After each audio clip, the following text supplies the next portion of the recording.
हाँ, बच जाएंगे नाम जप करते हुए, नाम जप करते हुए हर समय भगवान का नाम जप। देखो कुछ लीलाएं ऐसी होती हैं जो जगत मंगल के लिए होती हैं। अगर परीक्षित से वो गलती ना होती तो श्रृंगी ऋषि का शाप ना होता, और श्रृंगी ऋषि का शाप ना होता परीक्षित जी को तो श्री सुखदेव मुनि ना आते, और वो ना आते तो भागवत न सुनाते।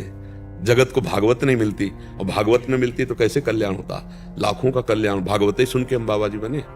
हमारे बड़े भ्राता 30 मिनट शाम के रोज भागवत सुनाते थे, तो बाल्यावस्था में वही सुनकर लड़े, जीवन का लक्ष्य भगवान की प्राप्ति, भाग पड़े। जीवन बदल देता है भगवान की चर्चा, सत्संग जीवन बदल देता है। तो ये घटनाएं होती हैं। जैसे सनकादि ब्रह्मबोध संपन्न महापुरुष हैं, जो ब्रह्मबोध है, भगवत प्राप्त से कभी क्रोध नहीं आता, लेकिन जय विजय ने वैकुंठ में रोक दिया, उनको क्रोध आ गया ना सनकादि को। तो शायद तुम ये कथा ना जानते हो, तो सनकादि को क्रोध आ गया, उन्होंने शाप दे दिया, जाओ 3 जन्म तक दैत्य बनो, क्योंकि भगवान की लीला होनी है। भगवान का राम अवतार, भगवान का कृष्ण अवतार, भगवान का वाराह नरसिंह अवतार, ये अवतार उससे होने। तो बड़े महापुरुषों के द्वारा जो कुछ होता है वो जगत मंगल के लिए होता है। परीक्षित जी के द्वारा जो घटना घटी वो सारे जगत मंगल के लिए, श्रीमद् भागवत का जो हम जीवों को पान करने को मिल रहा है वो परीक्षित जी की कृपा से मिल रहा है। अगर वो लीला ना बनी होती तो हमें भागवत सुनने को ना मिलती। भागवत भगवान के चरित्र हमारे जीवन को पवित्र करके भगवान की प्राप्ति कराते हैं। समझ पा रहे ना बच्चा? वहां ऐसा नहीं कि परीक्षित जी को कलिकाल ने परास्त कर दिया, शरण में गिरा था। आप सुने वो चरित्र, परीक्षित जी के चरणों में गिरा था कलयुग, तो उनका मैं शरण में हूं।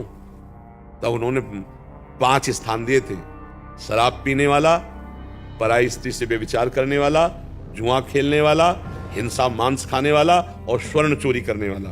5 स्थानों में कलयुग का बात बताया है। अगर इन 5 में से किसी एक का भी संग हुआ तो कलयुग अपना प्रभाव दिखा देगा। तो ये चीजें खाओ पियो मत, किसी की चोरी मत करो, नाम जप करो। कहाँ कलयुग? यहाँ कहाँ कलयुग दिखाई दे रहा है? सत्संग में कलयुग दिखाई दिया, सत्संग हो रहा था, कहाँ कलयुग है? कलयुग तब जब अभी निंदा स्तुति प्रपंच शुरू कर दिया, अभी कलयुग हो गया। तो हम वो करें ही ना कार्य जिससे कलयुग हमारे मस्तक पर चढ़ जाए, हमारी बुद्धि पर, तो हम गलत कार्य करें ना, तो अभी सतयुग है, कहाँ कलयुग है? भगवान का नाम जप कर रहे हैं, धर्म पूर्वक कमा के खा रहे हैं, दूसरों की सेवा करें, कहाँ कलयुग है? अब जो पापाचरण कर रहे हैं, भगवान से विमुख है, तो कलयुग तो है ही है। परीक्षित जी को कलयुग छू भी नहीं सकता। ये लीला इसलिए हुई हम लोगों का परम कल्याण करने के लिए। जिनको गर्भ में ही भगवान का साक्षात्कार हो गया उनको कलयुग क्या कर सकता है? समझ रहे ला? परीक्षित जी को तो गर्भ में ही भगवान के दर्शन हो गए थे। जब ब्रह्मास्त्र अश्वत्थामा ने संधान के, देखो कितनी मूर्खता हो गई अश्वत्थामा, एक गर्भस्थ बालक को मारने के लिए ब्रह्मास्त्र का संधान कर दिया। को बच ही नहीं सकते थे वो तो भगवान गर्भ में प्रवेश करके। तब परीक्षित ने वहां गर्भ में भगवान के दर्शन पाए थे। उनका कलयुग कैसे बिगाड़ सकता है? पर ये लीला भगवान के द्वारा इसलिए हुई कि जगत मंगल हो जाए। जगत मंगल, ये श्रीमद् भागवत का जो जगत को श्रवण करने का सौभाग्य मिला, ये परीक्षित जी की कृपा से मिला। समझ रहे ना बच्चा? लेकिन हम कलकाल के लोग बहुत अधमी हैं, इतना ज्ञान नहीं है प्रभु। कोई जरूरत नहीं, लेकिन राम राम तो बोल सकते हो प्रभु, वो तो आपकी कृपा से कोशिश। तो फिर कोई बाधा नहीं होती, इससे बड़ा कोई ज्ञान नहीं है। नाम के सदस्य कोई ज्ञान नहीं, नाम के सदस्य कोई तपस्या नहीं, नाम के सदस्य कोई तीर्थ स्थान नहीं, नाम के सदस्य कोई साधन नहीं। अगर तुम्हारे मुख से ईमानदारी से नाम चल रहा है तो तुम निश्चिंत हो जाओ, निश्चिंत हो जाओ, हमारी बात समझ लो।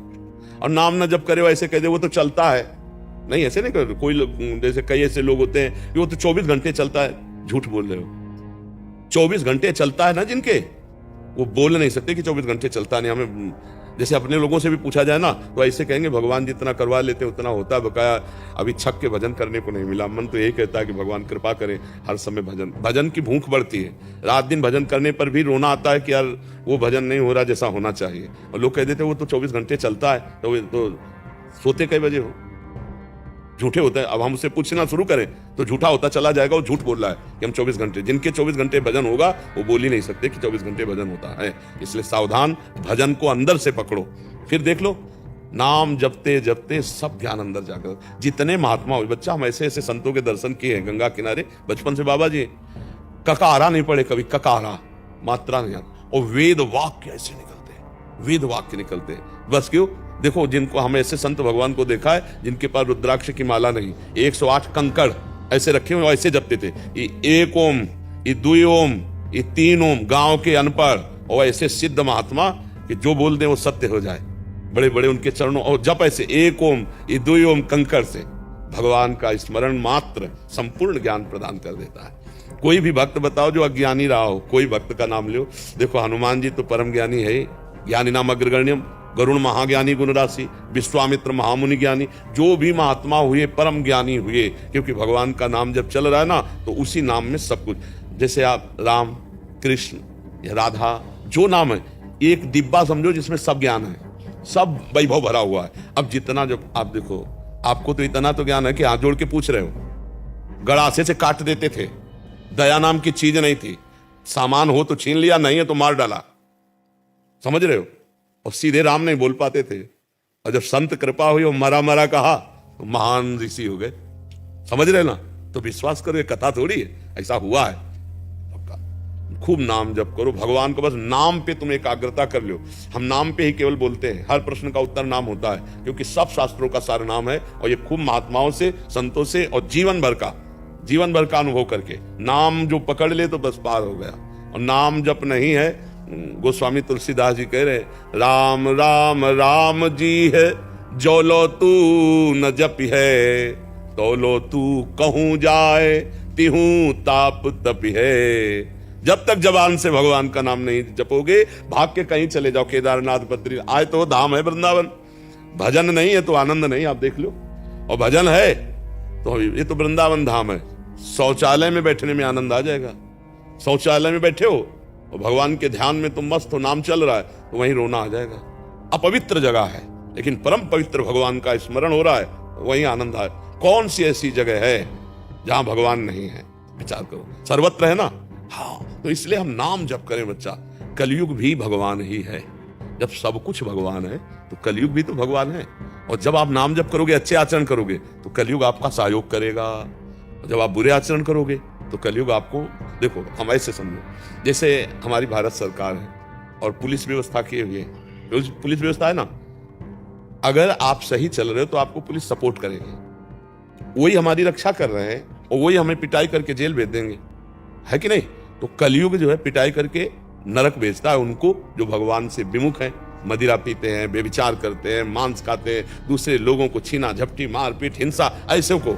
और जो नाम जप करते हैं, कलयुग सहयोग कर रहा है, बढ़िया सहयोग कर रहा है। देखो कलयुग का प्रभाव देखो, अगर उस जो 10-10 हजार वर्ष तपस्या करने का फल था, वो केवल 24 घंटे नाम कीर्तन करने से प्राप्त हो जाएगा। ये हम शास्त्र की बात कह रहे हैं। भगवान व्यास देव जी ने कलयुग की जय जयकार की है।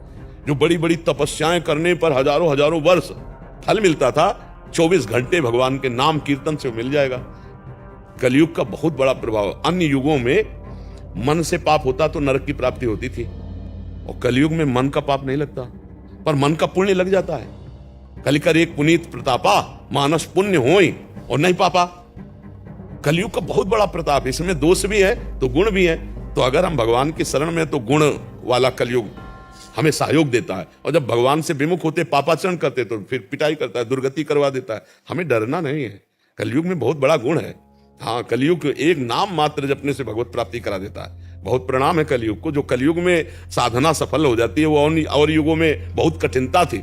अब देखो, दाहिने पैर के अंगूठे के बल केवल खड़े हैं, दोनों हाथ उठा के 10,000 वर्ष तक तपस्या कर रहे हैं, तब कहीं उनके आराध्य देव प्रसन्न होते हैं। और यहाँ 24 घंटे नाम कीर्तन करके रो दो, भगवान को पुकारो, देखो आनंद की अनुभूति होने लगेगी। सारी बातें हम आपको कह रहे हैं कि जीवन भर यही अनुभव करते रहे, ऐसे भगवान रखे हैं। ऐसे बाहरी कष्टों को गणना नहीं होती, उनके प्यार को देखा जाता है। तो विश्वास करो, कहीं कलयुग बाधा नहीं पहुंचा सकता। यदि नाम जप कर रहे हो तो और ज्ञान की जरूरत नहीं, अपने आप ज्ञान आ जाएगा। जो पढ़ लिख के ज्ञान होता है उससे माया पर विजय प्राप्त नहीं की जा सकती। जो हृदय से ज्ञान होता है उससे माया पर विजय प्राप्त की जाती। नहीं तो पढ़ लिख के सब माया पर विजय प्राप्त कर ले। बड़े बड़े शास्त्र को ज्ञान रखने वाले हैं, लेकिन माया में, माया मुक्त स्थिति नहीं। माया मुक्त स्थिति किसी संत महात्मा की चरण सेवा करने वाले, जो भक्तजन हैं, भजन करने वाले, समाज की सेवा करने वाले, उनके हृदय में जो ज्ञान होगा वो शुद्ध होगा, जो निष्काम भाव से करते हैं। और जहाँ प्रवचन है, सकामता है, रुपया पैसा मान, तो ये चीज अलग हो गई। ये भगवत प्राप्ति अलग है, ये अलग चीज हो गई। समझ रहे? तो नाम जप करो, खूब आनंद से रहो। कहीं कोई कलयुग नहीं है। आप बुरे आचरण ना करो, कलयुग है ही नहीं। आप बुरे आचरण करोगे, कलयुग है। तो हमें नाम जप करना है, अच्छे आचरण करना है, भगवान के चरित्र सुनना है और भगवान से जुड़े रहना है।